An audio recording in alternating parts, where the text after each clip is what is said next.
Hey, how's it going, everybody? Welcome back to some more Vintage Story. In the last episode, we got started on some basic prospecting, and we discovered that there was a bismuth vein not a million miles away from our base area. What I'm in the process of doing at the moment is making 2 ingots worth of copper so I can basically make myself a backup pickaxe and a backup prospect pick. And here we are. Molten copper. Let's get you poured in there and poured in there. And while we wait for these things to cool down and solidify, I can show you folks just a little bit of a something.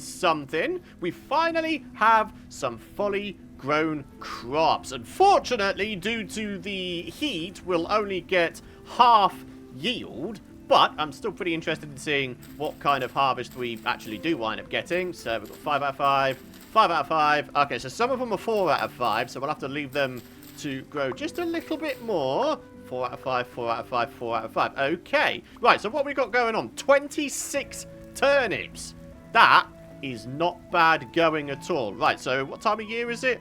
4th of August. The turnips have a growth time of 9 days and are cold resistant down to -5. So I think we might be okay to do another round of turnip crops here. In terms of the other crops, the carrots are only a couple of stages away. We've got the flax and the onions. They've got a fair amount of way to go. And then the rye and spelt, again, a fair amount of way to go. But yeah, the 26 turnips, that is going to do us for a good amount of time, especially when we chuck it in here. And by doing so, this is now fresh for 1.3 years. This is going to be fantastic for when it comes to winter. I just hope that we are able to have enough food in general to last us through the winter. Is there a way to make red meat last longer? I mean, granted, it only lasts a day in your inventory and 4 days inside of a vessel, but surely there's better ways to go in terms of storing red meat. Only, you know, having meat and vegetable stews for winter? Oh, that would be lovely, wouldn't it? But anyways, checking out our current food supplies, we're not doing too bad. We've got red meat stew with boiled onions. We've got red meat stew with turnips, with carrots and turnips, and with onions. All this talk of food reminds me that we need to take some food with us when we go prospecting. So, mining isn't the only thing I'm going to be doing in today's episode, my friends. One of the other things I'd like to do is I'd like to finally get this charcoal making pit underway. This is a 5x5x3 area, so a whopping 75 blocks worth, each of them containing 32. So what's the maths on that? 75 times 32. I mean, literally thousands. Thousands of bits of firewood are going into making charcoal here. It is going to produce a stupid amount of fuel. And I'll tell you what, I am here for it. Only, yeah, as you can see, 11 bits of charcoal remaining.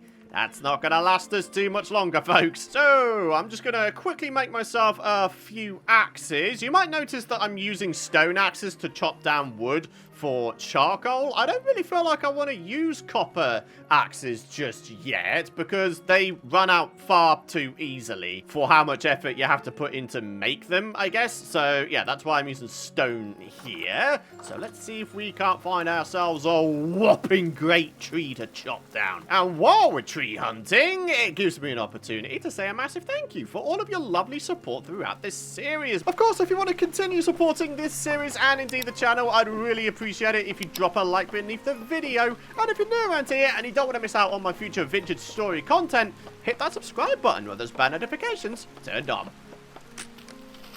Oh yeah, that's a good start right there. Oh hey, random turnips on the floor. Sweet. So remembering the conversion rate, a stack of oak logs will grant you essentially 2 full blocks of firewood. Oh, snap. Look at the size of this chunky tree. So, in terms of the episode end goal for today, basically, I want to advance into the Bronze Age. I think it's about time. As we saw in the handbook entry in the last episode, there's 3 types of bronze you can make. You've got tin bronze, black bronze, and bismuth bronze. Now, we have a bismuth deposit nearby our base. Unfortunately, though, we also need zinc in addition to the copper to be able to make bismuth bronze. The easiest type of bronze to make, by the looks of it, considering it only requires 2 types of metal, is tin bronze. You need tin and copper. Now, if we're wanting to go down the route of making tin bronze, what we're going to be looking for is cassiterite. Now, the good news is we have got a couple of prospects which involve cassiterite. Yeah, look at this, minuscule amounts of cassiterite. Unfortunately, minuscule is not really what we're looking for. We want to have decent or high cassiterite. If we want to continue down the road of trying to make ourselves bismuth bronze, though, we are also going to need to find ourselves zinc, aka sphalerite. And so far as I can remember, I don't think we have had a single prospect that has shown up any sphalerite just yet, so that kind of sucks, I guess. But I guess it gives us an opportunity to do just a little bit more exploring. So here we are, just a few more blocks worth of firewood to fill up. Final block. There we are. I cannot believe it. We have filled in 75 blocks worth of firewood. That is nuts. So, down goes the cover. We've got the dry grass down. Now we get the firewood down. And since it's raining and we don't want the fire to immediately be put out, we're just putting a little cover over here temporarily while we get this thing lit up. Now we block this off. And there we are. We are going to have a simply bonkers amount of charcoal at the end of this. So here we are with the copper.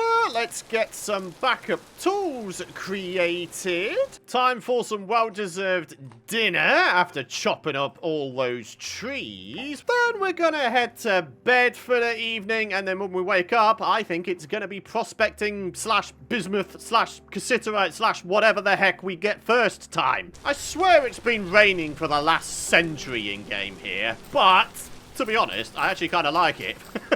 I find the rain and thunder sounds very, very therapeutic in this game. They're just nice. Like, there's no other word for it. It's just nice. Dead tree cutting. Well, I mean, to be fair, it did say only a 40% survival chance. We've still got some healthy ones around, but there are definitely a couple of dead ones. Oh, look at this one. It's actually growing. Ah, that's fantastic.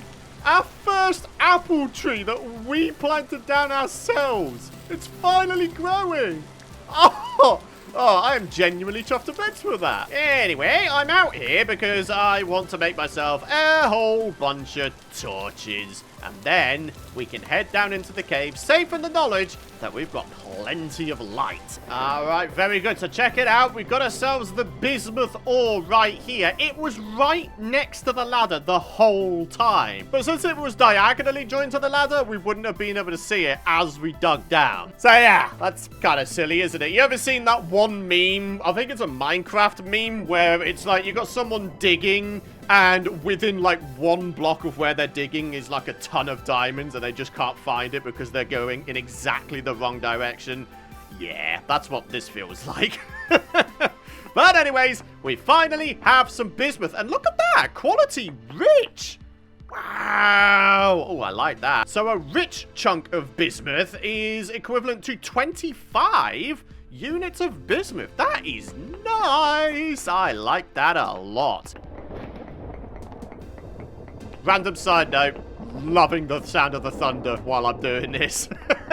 Again, it's so therapeutic. So, with a bunch of bismuth picked up, we now have the task of trying to find ourselves, what was it, sphalerite for zinc. I've just remembered something, my friends. I actually found another bunch of copper bits at the surface. Over here. Waypoint 13, copper. We need to head on over there and grab all the copper there is.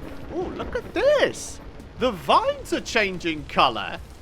Oh, autumn approaches, folks. There is one big benefit to all of this rain. I haven't had to moisturize my crops in some time. Okay, all of the rest of the turnips are now ready to be harvested, so that's going to be quite a nice boost to our supplies. And since only a day or two has passed since I planted down the second round of turnips, I've decided to also plant these ones down as well. So look at this, 21 further turnips. Dude, we're gonna have food for days, aren't we? Well, hopefully months, not days. Do you know what I really think we should do? Is we should start making crock pots and quite a heck of a lot more bowls. Only we have been dealing with only having 4 bowls for the longest time. Well, actually, no, I tell a lie. A couple more bowls were probably made as well because, you know, oil lamps. The point is, we still need to get ourselves a whole bunch more. So, let's grab ourselves a bunch of clay and let's do a little bit of clay forming. And I think what we're going to do is we're going to put the pit kilns down here this time. Only, I feel like it makes more sense too. So, raw bowls. I'm going to go for even more raw bowls. And then I'm thinking... yeah, I'll go for some more cooking pots, and then we'll start on some crocks. And a whole bunch of them. I want to be able to store as many meals as I possibly can. Dude, I'm going to need so much clay for all this, aren't I? Man, that's a lot of voxels we need to fill in. Look at it all. There's so many. So, yeah. Do bear with me, folks. I'm probably going to wind up time-lapsing me doing all this.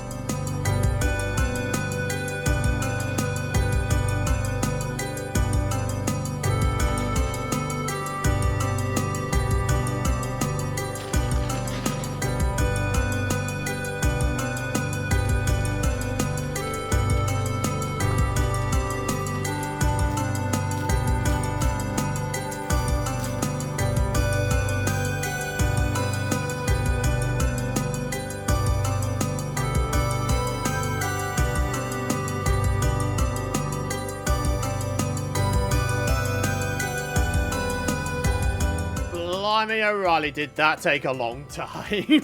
And the grinding isn't even finished yet. Now we need to dig out a whole load of pit kilns. I actually had to expand my basement area here just to incorporate all the pit kilns required to fire all of the clay things that I've just created. And yes, don't worry, I'm keeping in mind the fact that we need to make sure that this cellar is not above a certain size. I'm pretty sure it was, what, 7 blocks by 7 or something like that? Yeah, here we go. More elaborate versions can be up to 7 by 7 by 7 blocks in size with a door. So we've got 1, 2, 3, 4, 5. So yeah, we've got 7 blocks wide exactly. Ooh, I think we could probably get away with doing a bit of expanding and decorating down here. Put some stairs up here. Have a nice little wall here. Same over this side. But before we do any of that, we need to get these pit kilns lit. Oh, would you look at that? Another rainy morning here inside of my vintage story world. Oh, look at this. This is no longer smoking. My charcoal is finished. Oh, dude, we are about to wind up with a simply insane amount of this stuff. All right, so grabbing out a shovel, let's go to town on this stuff. Oh, that's one shovel already gone, and I feel like I've barely made a scratch down here. I left a pretty jokey comment in one of Dallas's Vintage Story Let's Play episodes. Something to the tune of speed running an 11 by 11 by 11 charcoal making run. Only, yeah, as you can see on the handbook entry here, your charcoal pit can be any dimension up to 11 by 11 by 11 blocks. That is a simply dumb amount of space. 11 times 11 is what, 121? And then 121 times 11 is a lot. If I'm being honest, I don't think it is something that I'm gonna wind up doing. If I was on a multiplayer server though, then yeah, it might actually be worthwhile doing that. I mean, it's gonna take you freaking years to chop down all of the trees and get all the wood and firewood for such a gargantuan-sized charcoal making pig. But yeah, just imagine. I just realized something. I'm doing everything in the wrong order. I should be getting those pit kilns going first and then do the charcoal mining. Ah, come on, Python. Ordered thinking. Get better at it, dude. So, it's 10 dry grass per pit cone. So, we've got 1, 2, 3, 4, 5, 6, 7, 8, 9, 10, 11, 12. 12 times 10 is 120. We need 120 dry grass for all of those pit kilns. All right, 120 dry grass has been obtained. Just gotta fill all these bad boys in. Now we're gonna grab out our shears because we need a crazy amount of sticks. All right, that's all the sticks sorted out. And now we need some fuel. I think what we're gonna do is we are going to go to a peat deposit. So from one shovel, we got ourselves nearly 4 stacks of peat bricks. Yeah, I'd say that's pretty all right. All right, so here we are, lighting up all of the pit kilns. Getting there slowly but surely. But once they're all lit up, we should be able to leave them to do their cooking. And all the while, I should be able to go back to doing some mining. Oh. Ah, yes, right. My door was wood, and now it's just burnt down. Oh, no, that's actually really bad, because now it's no longer counted as a cellar, which means the spoil timers are going to be going wild down there. Ah, kind of frustrating. I don't think there are any doors that I can make right now that are not flammable. Yeah, that's actually quite bad, because all the doors that I place down, they're just going to wind up, you know, burning. And we don't want that. Should have thought about this just a little bit better, eh? Or at the very least, not put pit kilns too near a wooden door. Come on, Python. Yeah, 34 days as opposed to 1 point however many years it was. Yikes. All right, so we need to start sort of speeding things along here with our cooking, I think. There we are. All lit up. We're going to wind up with 6 servings of red meat stew with boiled turnips. That's not bad going. So then, back to some charcoal digging. Blimey O'Reilly. Digging out this massive charcoal area has taken the better part of 25 minutes, maybe even half an hour. I can't imagine how long it would take to dig out an 11 by 11 one. It's just dumb. So, let's make sure we got a way to get out. I think I'm going to put down a torch right there, just so no one spawns down there. I'll just have to replace the torch as time goes on. But anyways, totting up all of the charcoal we have now. Look at it all.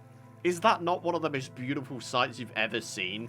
That is so much charcoal. So, time for another snooze. I've got myself some food ready for our expedition to the new copper vein, and then it'll be prospecting time finally. Oh, snappers. All right, the carrots are very, very almost done. There's a couple that are 7 out of 7, but the majority seems to be 6. So, maybe one more day, and we'll have a sort of fully grown carrot crop area. No way! So I'm on my way to this copper deposit that I've found since the last episode, and it turns out there is yet another one here.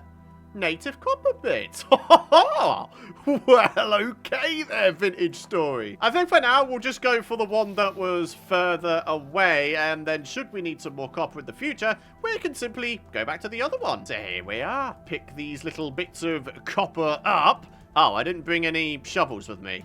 Ah, whoops. All right, I guess we're just breaking the ground with our bare fists then. Wow, that didn't take very long to find. Copper for days. Look at it. Well, I tell you what, we're going to wind up with a stupid amount of copper units. We've still got a whole bunch of unsmelted copper back at base as well. We're literally going to have thousands of units. That was a hell of a vein. Look at it. 47 chunks from one vein.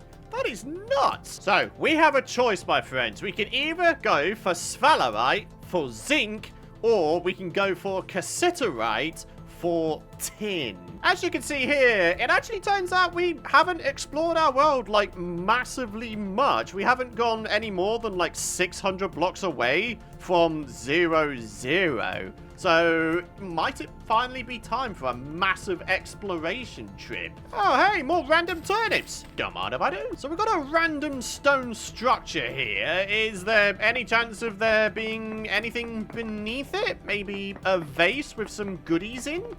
That would be appreciated, but unfortunately, doesn't seem to be the case with this one. Checking out these here random cave entrances could also be a good idea. If there's any ores on the wall, then of course we need to go explore them, see what they are. Wow! Look at the size of these mountains! And the amount of exposed stone there is! Come on, there's got to be a good chance of there being some ores around here, surely! Oh! Hello! Random bismuth! Ha ha ha ha! It's rich quality as well, same as before. Oh, dude! What a find! I wish I started exploring sooner in this series. This is far more fun than going prospecting, I'll tell you that for nothing. I mean, don't get me wrong, I do like the whole mechanic, but it can get a little bit tedious after a while, I feel. So yeah, we got ourselves a very large water body here, and making ourselves a raft might actually be a pretty good idea. We need a grand total of 12 logs, and then 3 coils of rope, which is 3 wild vines per time. Alright, so here we go. Coils of rope and a whole bunch of logs. And here we are with the raft. And then we need ourselves an oar. So here we are. This should be relatively straightforward. Birch logs and coils of rope again. Here we are. Nice and simple. Right, let's go ahead and take our raft to that big water body, and then what I want to do is maybe explore that sort of dark area. So, down goes the raft, we get on it, and then here we are. Oh, dude, this is awesome! And I think I saw in Dallas's video that you can put, like, storage chests on here as well, which is super awesome.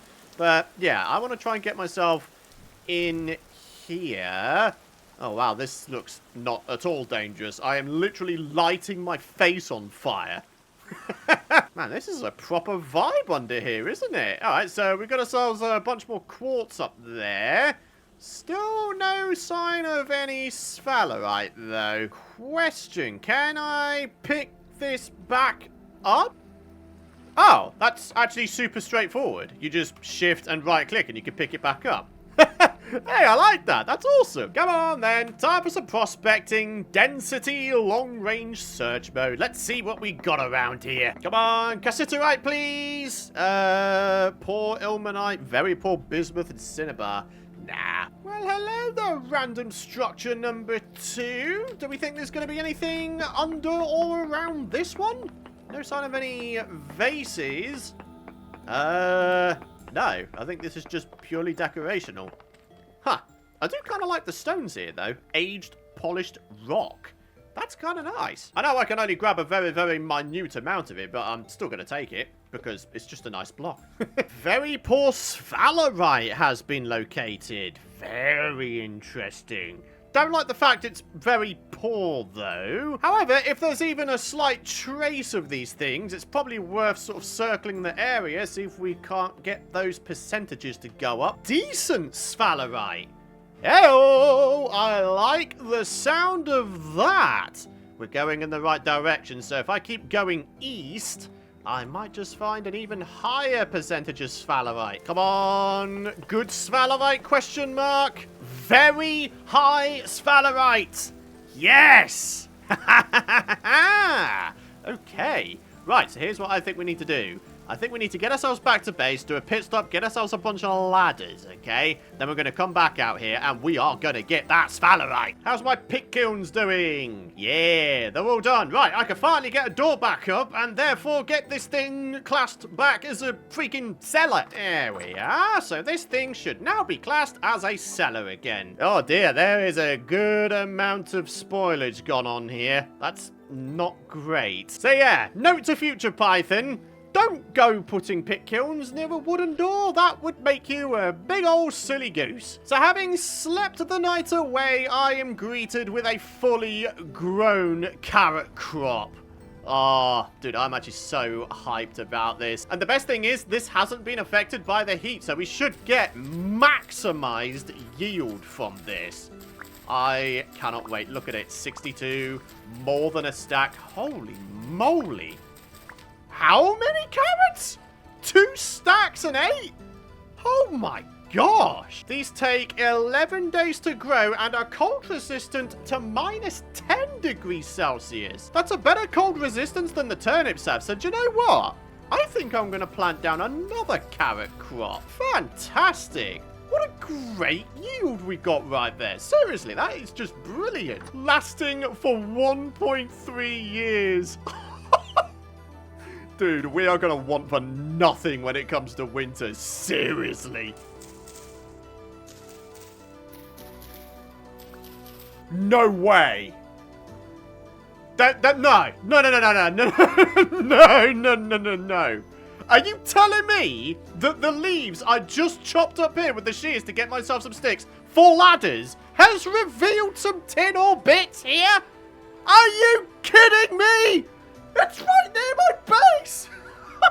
Oh my gosh. I can't believe this. I simply cannot believe this. Oh, it's poor quality, but it's tin that's right next to our base, for crying out loud. Under no circumstances can I complain about this. This is just insane. So, with poor chunks, how many units do you get? Only 5. Ooh, I was saying that I couldn't complain, but 5 units? That's a bit of a yikes. So if I was to do this, yeah, it's a 1-1 conversion rate. Oof. So that means we need 20 of these to become an ingot. Oh, I hope this is a decent vein size, in which case. Oh, you gotta be kidding me. That was it? We got 9 chunks. Well, 10 chunks. We converted one already, but yeah.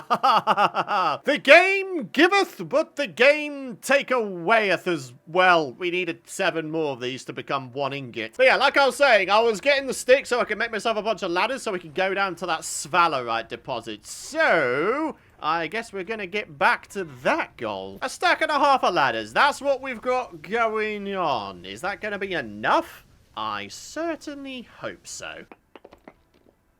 Ultra high sphalerite. Wow, I'm glad I decided to do a little bit more prospecting. I was going to go for this one here, but no, I kept going east. We're now up to ultra high. Is there like a grade above ultra high, or is that about as good as we're going to get? I don't know. I guess we've got to find out. We're going to dig ourselves a big old ladder shaft. Oh, hang on a minute. I think we might have just found ourselves a little bit of a something hidden behind the ladder. Bountiful quality cassiterite / tin. How much does bountiful give you? 20 units. Okay. We have found the freaking jackpot. If we can find... Oh, yeah. Ooh, I'm not a fan of that. There is a cave there. Yikes. But still, come on. Bountiful tin. My hope is if we are able to get ourselves down into this cave... Ah! Okay. Hey, buddy. How's it going? Oh, you're only a surface drifter. Nah, this gotta be alright. Okay. Yeah, okay. There's 3 of you, is there?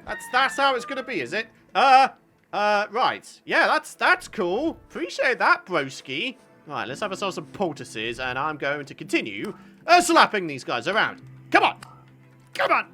Come on! Alright, those guys are done. Ah, I didn't bring a knife with me. That probably wasn't a great shout. But anyways. Oh, okay, there was another one. Okay, and a whole bunch more tin. Okay, cool. 3 dead drifters. Okay. Right, let me just do a little bit of a thing here. Oh, hello! What the hell is this? Oh. What? Dude. Okay, we've got some cool stuff here. Wood rubble, stony rubble, Mr. Curvy Bone Joe. Wait, are you telling me that this is a grave site? What the hell? What if I was to break this? Is there going to be like something beneath this? Can I? Oh, whoa. I may have just defiled a grave. So check this out. We've got ourselves a storage vessel. And within it, some various bits and bobs, aged logs, 3 rusty gears, a Jonas sub-assembly, and we got ourselves the storage vessel. And also an elk medallion.